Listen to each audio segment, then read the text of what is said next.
This is Jason Sohail Ascari. And this is Anna Ascari. I grew up and studied about Teenage Mutant Ninja Turtles all my life. And I never got the chance to watch any of the original series. The both of us were going to watch all 193 episodes of the original series. And give you a perspective from an expert. And a new viewer. This is what we call a Turtle Recall.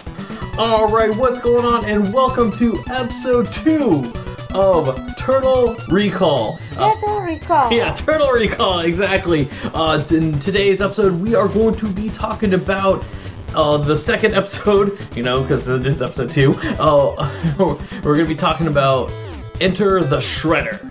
Yes, and just to let you know, I think we are the first people that we woke up in the middle of the night at 1 o'clock just to watch the original series. That is right. This is what happens when you have a child that's 1.5 years old.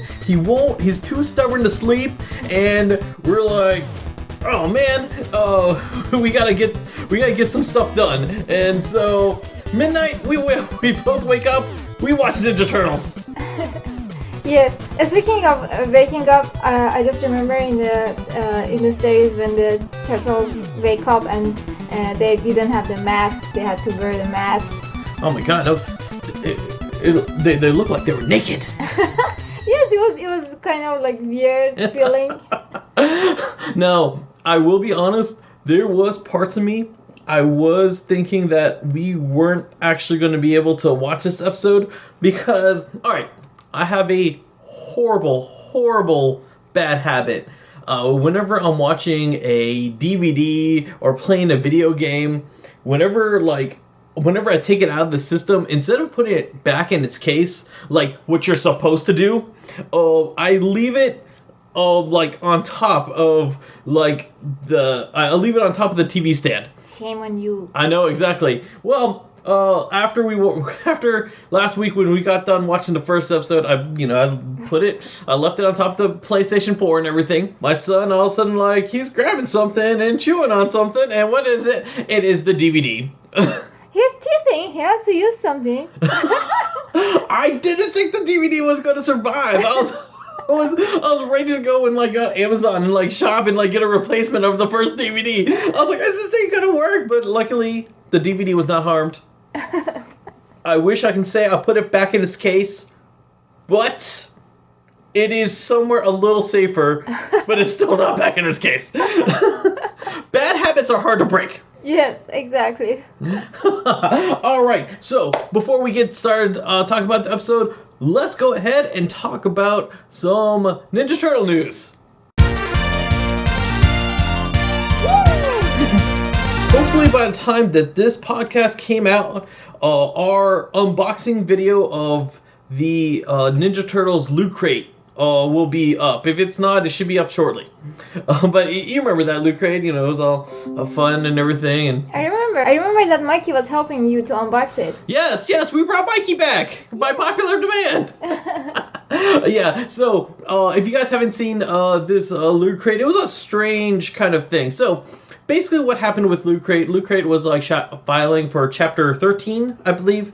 I think that's bankruptcy, because they declared bankruptcy! Poor Loot Crate. Yeah, NECA bailed them out. NECA, the action figure company that makes the really cool high-end Ninja Turtle stuff. They also make some horror stuff and some other stuff as well. And they're also responsible for HeroClix.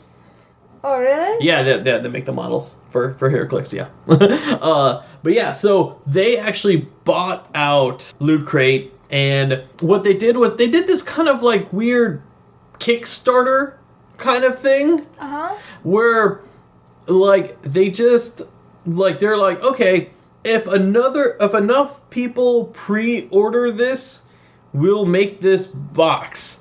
But if it doesn't happen, it won't happen. And so obviously enough people did, to my surprise, because right before the cutoff, it looked like it was only half done, but it did get, we own it, so obviously it got funded. But and it came with, the big thing it came with was the the Splinter action figure, the like where he's into fire and everything from the spirit. Yes, which was very cool. It's a really cool figure. Haven't had a chance to open it yet. Probably gonna do that in another video. Another cool thing, I thought it was only gonna be that figure. What was actually nice, it was the. You don't want to spoil all the box. Yeah. Okay. We won't spoil all the box, but there's a really cool headband. All right. That's it. I'm not gonna spoil it. You guys want to see more? Look at the video. But all right, let's go to the actual news because this is like old news. Let's talk about new news. Yes. So Loot Crate, they're making 3 more Ninja Turtle boxes. Oh, that's so cool. Yeah, Awesome. and you can pre-order it now. It's like $50 per box, and I believe if you get all 3. It's going to be a total of $165. That does include shipping. Like if you're like, hey, wait a minute, does three makes $150, not $160? But yeah, that's including all the shipping and all that fun stuff. What's cool about these boxes, we don't know exactly what's in there, but the first box is going to be based off the Mirage comics. Uh-huh. The second box is going to be based off the arcade game. That's awesome. And the last box, the third box, is going to be based off the classic cartoon series. I'm kind of like looking forward to see the second box. Yes, the second box I'm actually kind of looking forward to too. And what we do know is that the first box is going to come with a really cool looking Mirage style Shredder figure from Wow. NECA. Yeah, it looks really cool. We don't know anything else about the other boxes yet. I'm hoping that they keep making this. Yes. I would love if they keep making this. Back like in the past, like not even that long ago, they shut down like a few months ago. But we had a TMNT box. And well, with TMNT box, I mean, we unbox all of them. So if you want to go look at our videos, we were like the main people unboxing them too. It was fun. It was like some fun Ninja Turtle items. A lot of people complaining that they weren't really collector items and they weren't really exclusive figures. Yes. They weren't exclusive items. They were just stuff you can go buy in the store, and most of them were, hey, look, this is stuff that's like going on clearance. Yes. I mean, that was a main problem. That was the main problem. Yeah, we have like so many freaking like Mikey glow-ons. Yeah. Well, Because they were like, the audience were like adult and collectors, but the items were not supposed to be what belongs to them. Exactly. This box really feels like they are catering to the audience that have been wanting this, the box to begin with. Yes. So it would be cool if this was a regular thing. Yes. I'm not a collector, but I'm living with a collector, so I know how their minds work. They pay for what they love. Exactly. So yeah, trust me, I've already shelled out the $165 to pre-order this stuff. Hopefully I have my wife's permission. I might have to make up to her by buying something like, maybe. As long as you put your DVDs in the right place. As long as I put, okay, I'll put my DVDs in the right place and I'll buy you a cute, pretty dress. Let's go ahead and get to the discussion of the episode 2, Enter the Shredder. This episode premiered on December 15th, 1987. And if you notice, it is a day after what the first episode was, because like I said, when these episodes premiered, they premiered pretty much all in the same week. Oh, really? Yeah, all 5 episodes was like, so it was Monday, Tuesday, Wednesday, Thursday, Friday, and then like, then silence for like the next year. Oh, wow. So like they had like very active team, like animator, Yeah. director. Yeah, exactly. So hard. Exactly. Well, before we get to the discussion, we need a summary. Okay, I think my summary this week will be funnier because I'm kind of like in a blurry vision of like this episode. You act like you haven't. You act like you watched this episode at like midnight the night before. I watched it at midnight. So in this episode, we see that Shredder and Krang meet each other, and Krang is looking for a body, and he's asking Shredder to work with him, and for some reason both of them are in Technodrome. Yes, that's right. And how much I tried, I couldn't figure out like who is the boss in Technodrome. At first I thought they're friends and they're working with each other. Then when they start talking, I understood no, they don't they're not in a team. And then Shredder went to the zoo and got two animals and used one of the machines that they have and changed them to Bebop and Rocksteady. And fool them to use their powers for what? For You're the one giving the summary. And I don't know how the turtles found a way to go to the Technodrome. And they had so many troubles to go to fight with all those machines. I actually like the machines. And what else? That's all I remember. That's all you remember. All right. No, that was pretty good. I don't know what happened at the end. You don't know? Did you fall asleep? I barely remember that Splinter was in trouble too. Yeah. Splinter got captured at one point. They had to go rescue them. But yeah, basically at the end, the turtles trapped Bebop and Rocksteady back in the zoo, and then the robots came and they freed them, and then Bebop and Rocksteady were like, no, don't free us, because they didn't want to be with Shredder again. Oh, okay. Yeah, but that is so. In this episode, we actually do get an introduction to Krang, as Anna is pointing out. There's no clear commander between Shredder and Krang. Yes. And so we see Krang and you immediately think, oh, Krang's the big boss. But then Shredder is giving order, and this happens throughout the series. Over here is the beginning of the frenemy situation between the two, where obviously Krang is using Shredder because Krang wants a body, and Shredder is using Krang because Shredder wants revenge on Hamada Yoshi. Also here we find out that Shredder knew that Hamada Yoshi was in New York, and he was actually the one responsible for the mutagen in the sewer, and that was to try to get rid of them, and he didn't realize that was going to make 4 mutant turtles and a giant rat. Yes, they give a short explanation of the past of the Shredder. Yeah, exactly. Yeah. So the audience is us. We knew about Shredder. The turtles knew about this masked man, but they didn't know about him. But here we got actually a proper introduction to him. And also, not only do we get introduced to Krang, we also get introduced to the two big fan favorites, which are Rocksteady and Bebop. That was my favorite one because I never knew that what is their background. Right. And you see in this show there really wasn't much of a background for them. They were just punks. Yeah. And they just trying to transform. So the funny thing is when Shredder was okay, I need 2 volunteers, and we see 4 of the 5 punks in the room. The female punk just kind of disappeared from the first episode. She just she was no, it was almost we're not mutating a girl, and she's not gonna be here.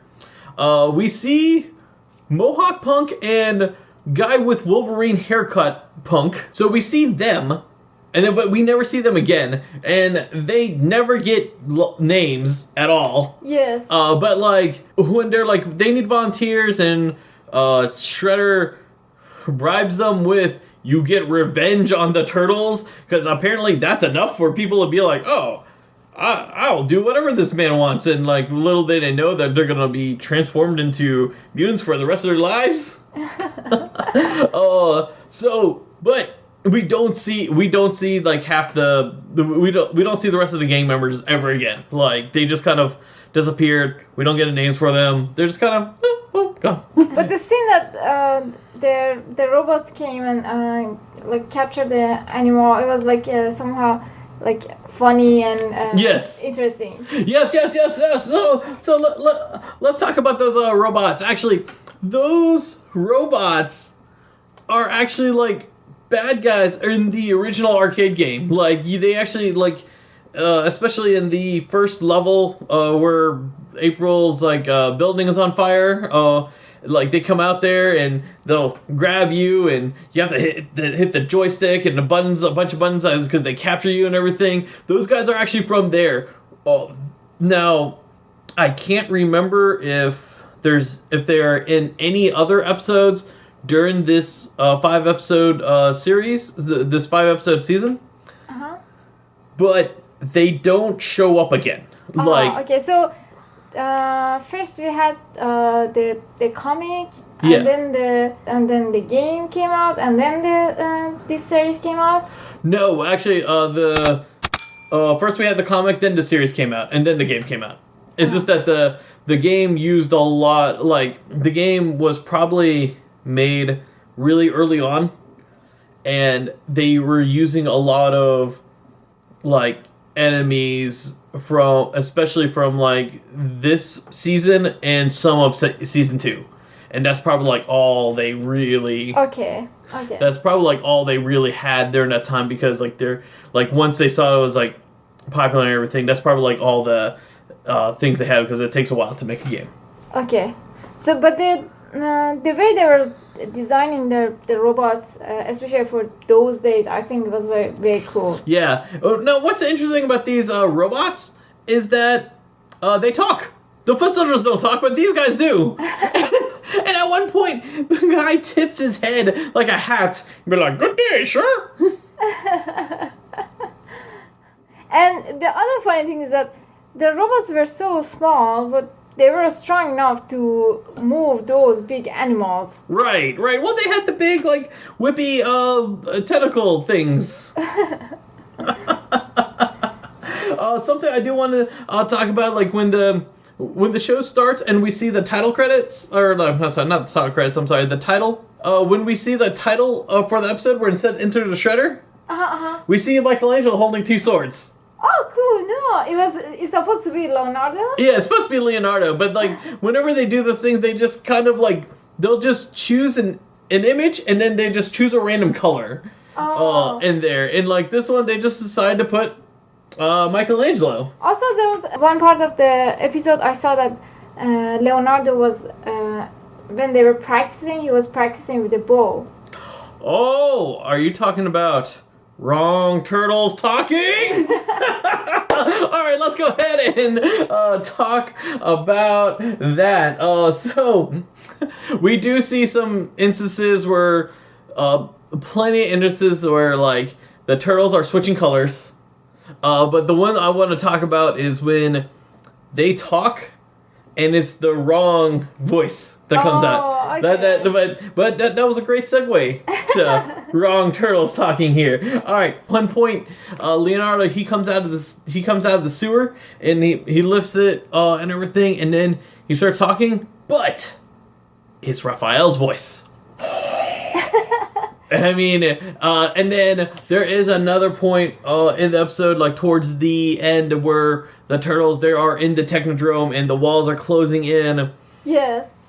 And then what happens is that for a few seconds, there is no Raphael. Instead, there are 2 Michelangelos. I didn't notice that. Yeah. And so Raphael's headband gets turned into orange, and he says something, and then it quickly turns into red. It was almost like the colorist was like, "Oh no, this is supposed to be red," and it was caught too late in time, and they already put it out there. That was pretty much all I found for Wrong Turtles Talking.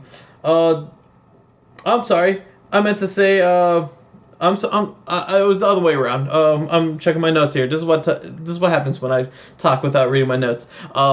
Mikey talked and it was a red headband, and then okay. And then they switched it back. So at one point there were 2 red headbands, and then it switched into orange. Okay. Yeah. So, and then but as you said, there was a point where Leonardo was attacking with the bow, and everything is so that's supposed to be Donnie. They just colored it wrong. Okay. One point at the end, there's a part where like all the turtles But are. even though he was fighting with the bull, but he still had the sword back of his shell. You still have the sword back of the shell? Yes. I have to watch that again. Ooh, that's a huge mistake. I did that slipped past my eyes. Because I pay attention. That's good. I'm glad you pay attention. No, there's a lot of animation mistakes. But there was a big animation mistake. Like one of the last like fight scenes, like where all the turtles they gang up and they're fighting Rocksteady and Bebop together, and they like go and charge in after them, and so like it's supposed to be all 4 turtles, but we see just Raphael, and then Raphael, then Raphael. like one of the Raphaels had size. Like I think at one point, I think the first one he had swords. I couldn't remember. Obviously I didn't write it well enough in my notes, but that's me jumping around there. But that are like pretty much the ones I caught for wrong turtle talking. So something else I kind of want to talk about, and this one always reminded me like in my head, and like every time I think of Ninja Turtles and I think of pizza, I always remember the scene, when the turtles wake up for breakfast. Oh, that was very cool. What are they eating? They're eating like a dessert kind of pizza. They're eating cereal, but they're pouring cereal on top of their pizza. Yes, it was cereal. It was like one of them was Raisin Bran. Oh, one of them said, "Oh, I want the Raisin Bran." I think that moment, all I was thinking was that buffet pizza place that we go and. Cece's Pizza. Yes. With the dessert pizza and everything. Yes. But yeah, I don't know why this one. I don't think ever in the show again we see the turtles pour pour cereal on pizza. But like it's always like that was always like, what? They're pouring cereal on top of pizza. Like it's just the craziest thing. And like at one point they think that's normal, and then like Splinter, who used to be human, for some reason wants to eat sushi in the morning for breakfast. Who eats sushi in the morning for breakfast? I know. You're not Japanese. You don't know that. You're right. All right. I'm not Japanese. I don't know that. Maybe that's what they do. I think he was eating also a weird kind of like sushi. Because April was so grossed out. Yeah. April was grossed out. April, the one who wanted to eat this the episode before, which was established as the night before, was okay with eating sushi, but no, not anymore. Her taste has outgrown. I don't know. Maybe she ate it last time and she was like grossed out by it. Like maybe they got some bad sushi in the sewers. So Aruko Saki. Yes. Is Shredder, isn't it? Yes, Aruko Saki is Shredder. That is his real name. Okay. Yes. We saw. If you remember, we saw Aruko Saki, and then like here, we give out his origin and everything. Something really cool. I loved the way that the animation was between Shredder and Krang in that scene. It was like really top notch. Like just the lines and yes. It was, and I love the Krang voice. Oh yes, Pat Fraley actually does his voice, and he's done a bunch of other things, and I am blanking on some of those things that he has done, but yeah, he is the voice of Krang. That is actually one of Kevin Eastman's favorite characters from the series is actually Krang. So, is there any background for the Krang? Like, how he mutant into, that, whatever he... So Krang. Krang is kind of his own thing in this series. Uh-huh. But he is loosely based off the Utroms from the original comics. In the original comics, there was this race of alien brains, and they were called the Utroms, and in the comics we find out that the Utroms are actually the ones who were responsible, who created the ooze that transformed the turtles Oh, cool. Yeah, exactly. There's this like this big thing that happens with them.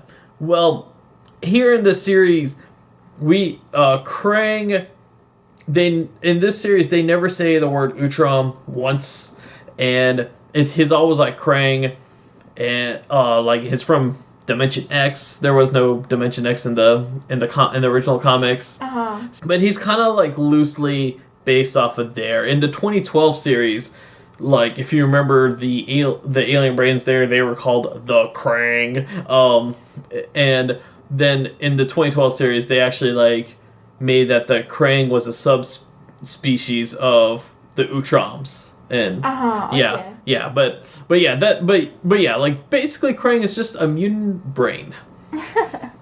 that is That's one of my favorite characters. That's why your favorite character is Krang. Yes. He's a great character. When we see Krang, we actually get we kind of hear in the background his theme, which I've always like loved his theme. If you ever played the arcade game, when you're fighting Krang in the arcade game, that's actually the theme that they play while you're fighting him. But like I've always loved this theme. It's always like a fun theme. It goes dur, dur, dur, dur, dur, dur, dur. I just butchered it, just to let you know. but definitely going like on the internets and Google Krang's theme and like to hear it is actually really cool. That's actually one of my favorite music. He gets his own theme. Rocksteady and Bebop have their own theme, and like we kind of hear theirs like for a while and throughout the episode.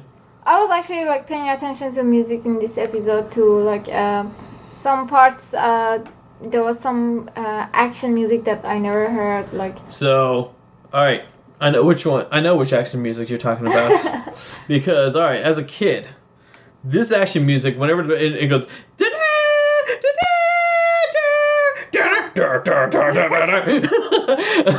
So that one. Every time that music came on, like as a child, I knew a big important fight was happening because that music was like the best fight music. If they ever released this, like as a kid, I always wanted like the music of this show to be on like cassette, not CD, because we didn't have CDs back then. Cassette, where we rhymed with a pencil.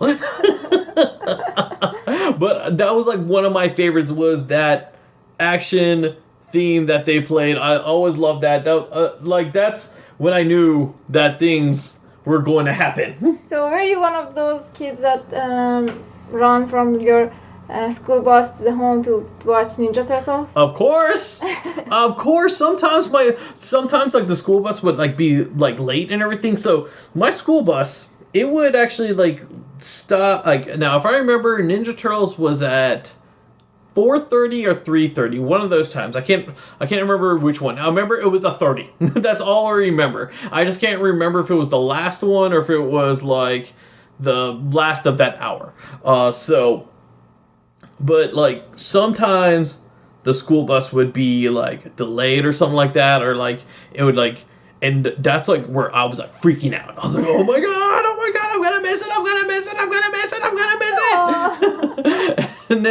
And like there were days where I came in and turned on TV, and then like there was no DVR. Kids, there was no DVR back then. Was there any repeat for the? Yeah. There was repeats. We had to like wait for the reruns, but but if I missed like the first like 5 minutes, I was like devastated. I was like, but yes, I was one of those that ran from the school bus. I had to make sure. I mean, I opened the door, drop my books in the middle of the kitchen because like at that time our front door was to the kitchen. You open the front door, it goes straight to the kitchen. It was like kind of a weird kind of thing at this house because the actual front door was like in front of a big 1 acre yard. And so everyone who came to the house always came from the door from the carport. And so but yeah, and that was the kitchen. But yeah, I would run, drop my books on the kitchen floor, run to the TV because the TV was like right there. I just make sure, like, oh man, it was channel 36, WATL, Atlanta. Oh my God. Oh, cool! You remember all the details. Yes, I remember all the details. So now I have a line from the show. Okay, let me hear the line. I like when Donnie says about the Splinter sniffing out a rat. Oh, when he was like talking about how like Splinter can smell things and everything, and he was like, oh, it's like sniffing out a rat, and then like it's like, oh, maybe that's insensitive to Splinter because he is a rat. Yes. Yeah, that's cool. Yeah, it was actually a pretty cool line. I actually like that a lot, and I know. Okay, so they're doing that. Obviously, that part they're trying to find the Technodrome because this is actually the first time we actually get to see the Technodrome. So the Technodrome, which is pretty much a big machine with a giant eyeball, it leaves the big tracks and everything. So the turtles are like trying to. Obviously, they're trying to find this thing. They don't know what it looks like, but they just know that this thing has like big tracks and everything. At one point, the turtles, they get to like this kind of like garbage kind of thing, and then like one of the turtles say like, I'm pretty sure it's Raphael because Raphael's the wisecracker. The principal say, "Where's Tarzan when we need him?" Yes. And I was like, Tarzan's like jungle, and they are in the sewer. I think it was Michelangelo who said that. No, Michelangelo's grabbing he grabs it's not a vine. It's like a thing. It's like he grabs like a cord or whatever, and he starts swinging and he screams like Tarzan. Yes. So I don't think it was him. That's why I think it was Raphael. Okay. But it was just weird. It was almost like, hey, we're gonna make a reference that people get in the weirdest area. Yes, they just wanted to make a reference. Yes. They just wanted to make a reference. But it worked for me. It worked for you? Yes. Hey, I'm glad it worked for you. I'm glad you know who Tarzan is. So in this episode, we actually get to hear that we didn't hear in the first episode, and that is the words Channel 6. Oh, yes. Yes, we actually, like I said, if you guys listened to our first episode, I commented how no one actually says the words Channel 6. We just see the symbol everywhere. We see the big 6 everywhere, but we never hear it. Here, like, we actually hear the actual words Channel 6. So, like, it was just, like, something weird, I thought, for the first episode, but over here, we do actually hear Channel 6 this time. So, who is the voice actor of the April? That's Renee Jacobs. I don't know what else she's been in, but she is the original voice actress for April. She did a good job. She did a great job. She actually comes back in the 2012 series, and she voices April's mom, actually, in the episode, in one of the episodes. Oh, that's cool. I'm hoping that one day we can get an interview with her. Oh, I would. That would like complete our interviews of April, because every convention, like, we find April and we interview her. We have a set of April interviews. Exactly. We need just all, because she's a reporter. We got to report on her. The question is, will my wife let me interview Megan Fox? I think it's a yes. I do. I'm just not allowed to touch her, right? I think I have to cut this one. Oh, seriously, you cut this one.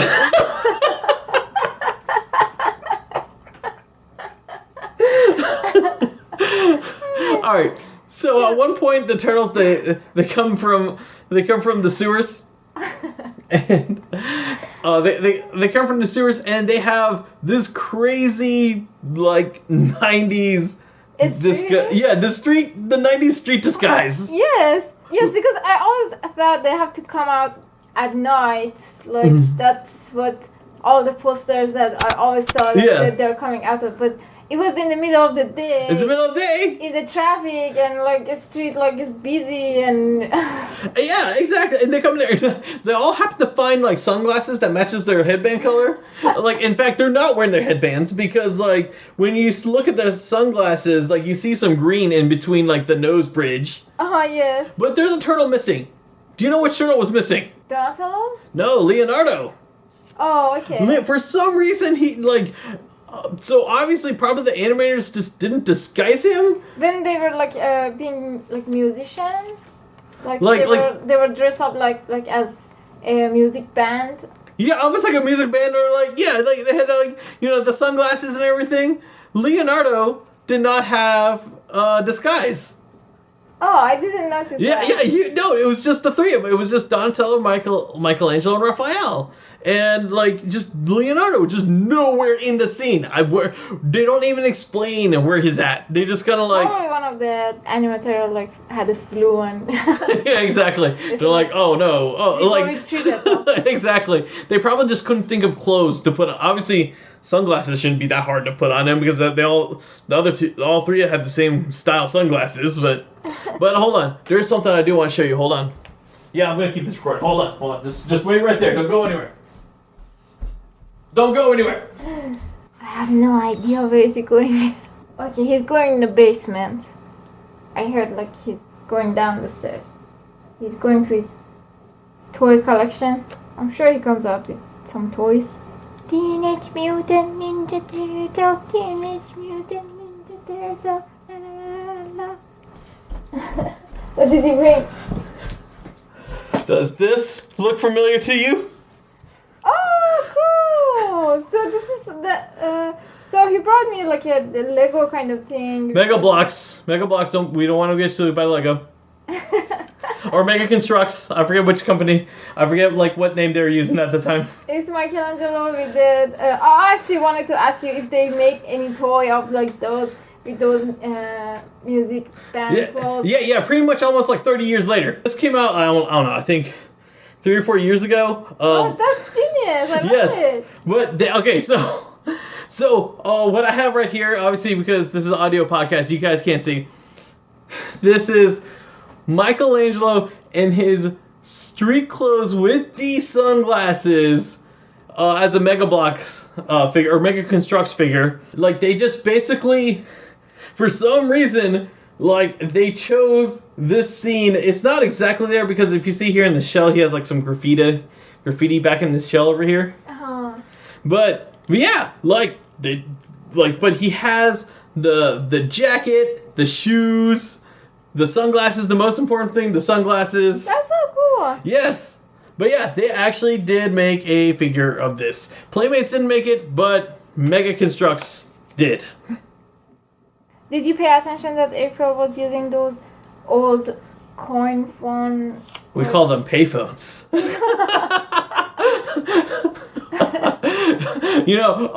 So I know you grew up in Iran and everything. I just want to know, in my American high school, like, we actually had like payphones in like our schools and everything, so it was like afterwards we had to go and like use them to call our parents to come pick us up because some of us didn't drive until their senior year of high school. Did you have these payphones in your school? Not in the school. Not in the school? No, but I know in Iran you guys have them. I think you guys still have them. We don't have them. What do you think? It's insult. It's not an insult. I'm just saying. But yes. Old technology over here. We have it in the museum.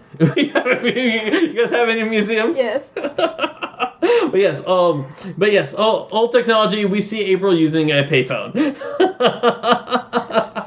All right. As the episode progresses and everything, Splinter, he gets captured in the Technodrome. The Turtles, they go inside the Technodrome, the big robot fortress kind of thing. And basically, in there, not only, like, they fight some robots, and then after that they fight Rocksteady and Bebop. Now, at one point... Oh, there was something cool that I think it was Rocksteady which said... was saying, I wish I had a comic. he did. He probably did say that. That sounds like something. Oh, like when they were getting transformed, right? Yes. Yes. How could I forget? I did not write a single thing about the transformation scene. Actually, no. I did write something about the transformation thing, and it was not about Rocksteady and Bebop. Oh, actually, you know what? Okay. Obviously, as we're recording this is during the pandemic period, unfortunately, of the world right now. Yeah. So we're gonna make some light of this, and like someone, as because like people love to put Ninja Turtle memes at me and everything. Someone like put like, oh, Shredder, who's been covering his face since 1987, because he has the face mask and everything. Now, what actually I want to talk about is when Shredder's mutating Rocksteady and Bebop. He has the ooze, and then he has his hazmat suit. Like if you notice, he still has his helmet and his mask, and then like he has the hazmat suit on. Like, who makes a hazmat suit for the freaking blades of Shredder's outfit? Like, yeah, and especially like, okay, hazmat suits, like they're supposed to be so no air gets in there. Like you could have like one of those shoulder blades go in and like puncture a hole in it. But yeah, it's just really funny that the fact like the fact like nowhere we see blades in the suit or anything like that. It's not like we see that, but we do see the face mask. Like, and I'm pretty sure the animators did that because like, oh, we got to make sure people know that this is Shredder, because if we don't put the face mask on, like they might be confused. Yeah. And like and it has like and his head looks like it's the helmet. So but like you have a hazmat suit on. Why do you need the face mask? Why? The same reason that you always want to wear your long sleeve and your hat, because it's your style. It was his style. Yes, it was my style. Are you saying that like in 100-degree weather in Atlanta, he's gonna be wearing a hazmat suit? Or he's gonna be wearing his face mask, I should say. No, I'm just saying that you want to keep his style. He wants to keep his style. Yeah, all right. Now, when they're inside the Technodrome, there was one point where both Mikey and Raph, they're talking, and I believe this is also like where, if I remember correctly, this is actually when like the wall starts coming in and they're being like crushed and everything. Uh-huh. Both of them were talking, but their mouth aren't really moving. Who? Mikey and Raph. Mikey and Raph. They were like talking to each other, and they're like, "Oh, we gotta do this. We gotta do this." Yes, I think I paid attention to that part. Yeah, like it's just like I'm not sure like what happened there, but like they just kind of like you see little mouth movement, but not mouth movement that would actually match their actual lines. Yes. But the way they were like, and they animated like those walls that they're coming close to crush them was like very like cool, I thought. Yes. It was actually pretty cool. As you mentioned before, we got some like really cool fight scenes with the robots. These are like pretty much like battle bots you see in like those like battle arena shows and everything. Yeah. Like with buzzsaws and that kind of stuff. So I'm really cool. And the music playing, it's going to be an awesome scene here. As this scene is going, one of my favorite Ninja Turtle battle cries is heard. Do you know what that is? Turtle fight with honor. Turtles fight with honor. My wife knows my favorite Ninja Turtles battle cry. You see, I'm still keeper. Yes, you are still a keeper. Yes. All right. So, Turtles fight with honor has always been like my favorite one. This is the least used. This is like the least like referenced. Everyone knows Turtle Power and Go Green Machine. Those are like the two most popular ones. Now, something I was ecstatic is when we remember when we met Cam Clark, the voice of Leonardo, and he actually signed my Leonardo action figure with the phrase "Turtles fight with honor." Whenever I get like people to sign any of my stuff. I don't tell them. I don't like if they ask me what to write. I'll tell them what to write. But if they don't ask me, I let them have their own free expression to write whatever they want to write. I love the fact, and I remember I told him, like, after he wrote Turtles Fight with Honor, I was like, oh my god, that is like my favorite line, and it's so underused. I was so happy, and like, you know, he was like, Ninja Turtle fans know this line. I was like, yes, they do. Thank you, Leonardo. Also, if you remember, he was the one that like loved Allie so much. Yes, I remember. Yeah. He immediately, as soon as he saw our son, he just immediately jumped out of the booth. I swear he like ninja flipped. He actually just ninja flipped. He actually just moved around. But yeah, and like he just like came and like he would like our son was like buckled in his stroller. He unbuckled it. He was like, I don't need your permission. I'm a star. Right. Yeah. So, do you know which turtle was that? Because Splinter was like captured and hanging from the ceiling. Yeah. Which turtle like actually like opened his like cut him down from the rope? Yes. Who jumped like 50 feet in the air like a turtle can do? Yes. That was Leonardo. Yeah. Leonardo just jumps up, like, I swear, it had to be like 50 feet. Like, what kind of turtle can jump this high? Ninja Turtle. You're right, Ninja Turtles can. But he jumps up, he cuts Splinter down, yes, he's the one who cuts and frees Splinter. I think at some point one of the turtles called Shredder like kitchen utensil. Kitchen utensil. That was Raphael, because he was like, I am the Shredder, and Raphael looks at him. Kitchen utensil? Like, you know, because that's obviously for this series, instead of making like Raphael like the angry teen, he was more of a wise-cracking, sarcastic person.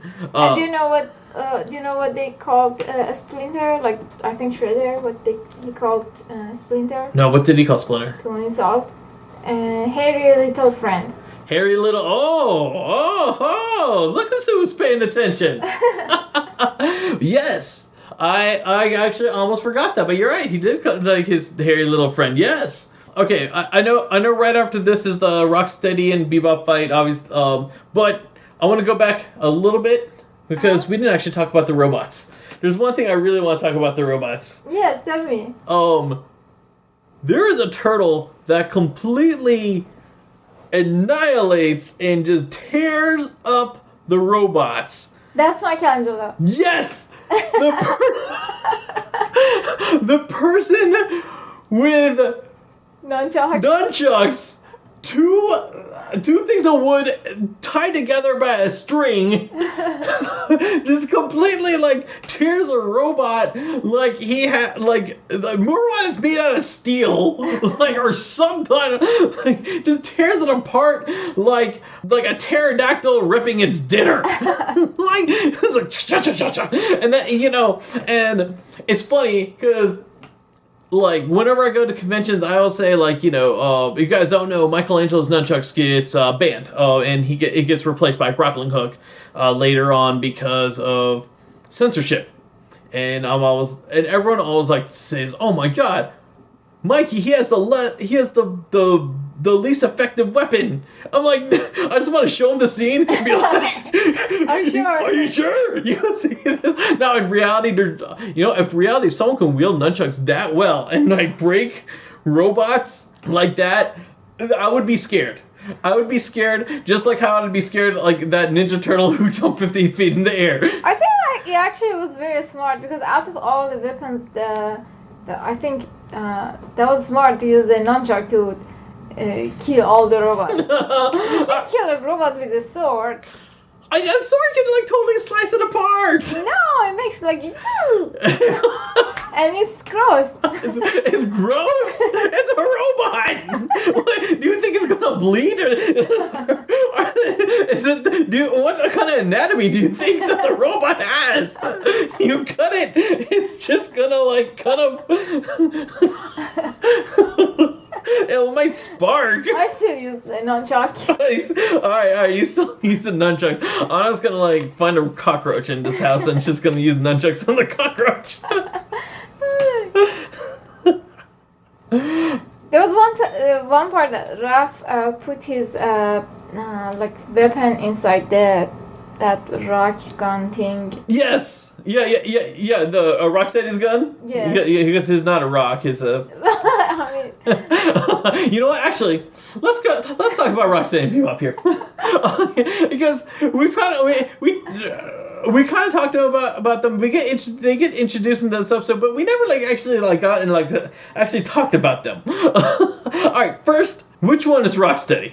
okay. I was trying to remember. I think Bebop is the pig. And Rocksteady is the I can't pronounce this word. Rhino. Yeah, that was good. That was good. Did you pronounce it pretty good? How do you say rhino in Farsi? Goraz. Goraz, okay. So, Rocksteady's are Goraz. So, the way I've because as a kid, I always actually mistaken the two as well, because you hear the names, and especially every time they introduce is always Rocksteady and Bebop. They never say hey Rocksteady, hey Bebop. It's all it's just whenever someone it's always they just put them together, and they're always together. They are like how the turtles are great as a foursome. These guys are the perfect twosome. Yeah. So, but the way I've always remembered that Rocksteady is the Rhino is that Rhino starts with R and Rocksteady also starts with R. Oh, that's genius! See. Oh, you didn't tell me sooner. I should have, but I wanted to see if you actually knew which one was which. But so something interesting about Rocksteady and Bebop. So, they were humans before. They turned into this. We never actually get to hear what their actual human names ever was. In the 2012 series, they actually have different names for the humans, but in this series, they're just Rocksteady and Bebop. The first episode, they never had names.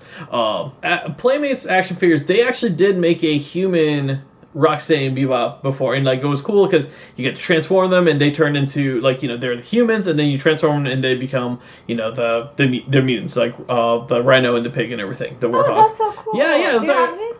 No, unfortunately, I never got it. For some reason, I don't know why. I should have from that whole set. I made sure to get. I think I have Leonardo or Michelangelo. I forget which. I remember I won the turtles because I thought the turtles were cute. Because you got the. Yes, you have Leonardo. Yeah, because they turned into baby turtles, and I was like, oh, that's so cool. But for some reason I never got Bebop and Rocksteady. Bebop though, all right. Every incarnation of Bebop, he's always been African American. Oh, okay.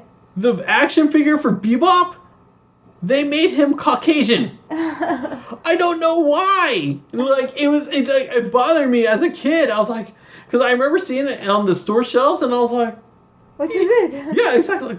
Bebop's not white. But yeah, for some reason, they didn't put him in the. They just changed the character. Yeah. They changed his race. I'm trying to get as politically correct as I can. But yeah, for some reason for some reason the action figure they changed his race and everything. So after the turtles get introduced to Shredder, and they find out Shredder's the one who mutated them and everything.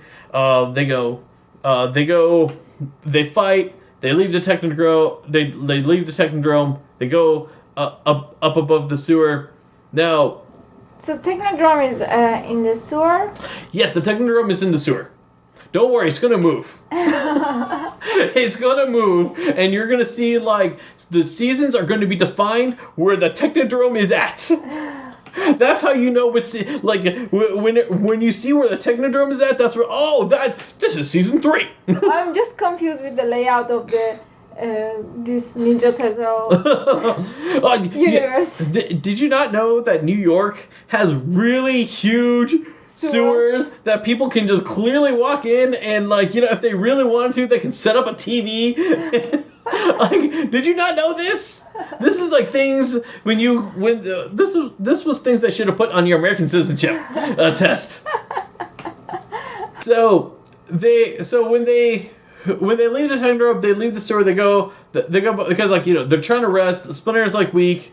Now when they leave the sewer, they freaking have the sewer lids on top of their heads. Yes, and what was bothering me was like 4. It was like what do you call those sewer hole? What do you call it? The sewer holes in the sewer lids. Yes, because it was like 4 sewer holes like next to each other. Right. Which normally it's not like this. Right. Normally it's like this. All right. Have you ever tried to pick up a sewer lid? Yeah, I mean, I know they are very heavy. They are extremely heavy. This is why there's the holes in the sewer lids, because so they can get machines to go and pick it up. If sewer lids were this easy to pick up, they would not be in the middle of the road where people drive cars. But the Ninja Turtles, like, put this fantasy in my head as a kid. Thinking, you can do it. I can do it, and I just remember my hardest. When I saw sewer lid, I was trying my hardest to lift. I was like, oh my god, this thing is heavy! Like, oh my gosh. But I think it was like only 2 of the turtles that they had it on their head. Yeah, only 2. Yeah. It's only 2 of the turtles, and they throw it like frisbees. They throw it like it's nothing. It is like Captain America's shield. They are mutated characters. They are mutated characters. You're absolutely right. So that's pretty much everything in my notes here. Obviously, like we talked about what happened at the end, all the way at the beginning. Yeah.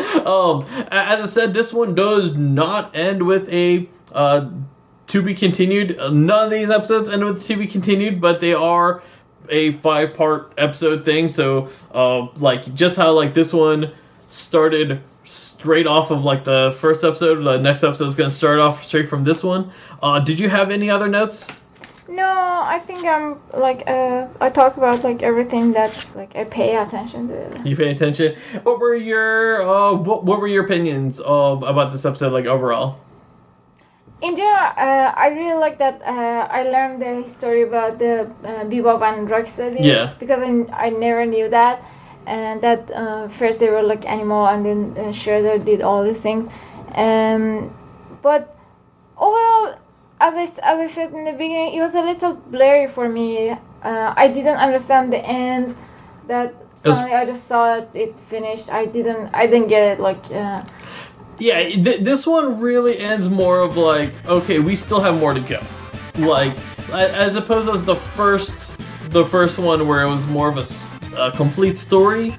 This one does kind of end with like, there is a definite thing, but you do have like that lingering thing, like, no, there's still more to happen.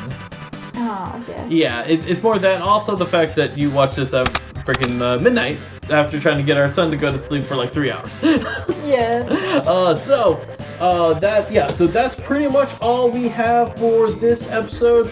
Come back next week as we are going to talk about episode 3, which is a thing about rats. Maybe Splinter will sniff out some more rats. Yes. That's what I think will happen. I totally think that's going to happen too. All right, people. Till next time. See ya. Turtle fight with honor. Turtles fight with honor. That's how we're going to end this. Turtles fight with honor. Thanks for listening to us. If you have any comments or memories you want to share, be sure to reach out to us on Twitter at Turtle Recall Pod. Turtle Recall is proud to be a part of the Res TV network. Be sure to go to res.tv to check out our podcast and other great podcasts they have available.